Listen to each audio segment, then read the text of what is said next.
somebody out there who's thinking about quitting and giving up.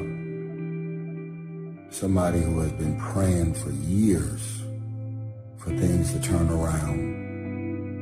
You're thinking about quitting, you're thinking about giving up. You are folding, you are caving in. This is for you. You're in this storm and you're down on your knees and you're cold and you're weak and you feel like this is the end.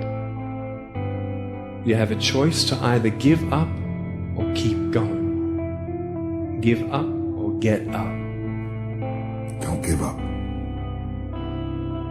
Don't give up. Stay in it. Stay focused. When you fail, try again and again and again. You just take one step at a time. It's hard, but it's worth fighting. It's worth believing. It's worth mustering yourself up, standing up inside yourself. It's worth fighting relentlessly, never giving up. I love the sun, but things don't grow because of the sun. You have to have some rain. And you've got to stop looking at rain in your life as something bad.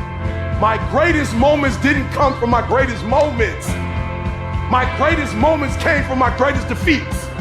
Because it was during my defeat that I had to find a way to get back up.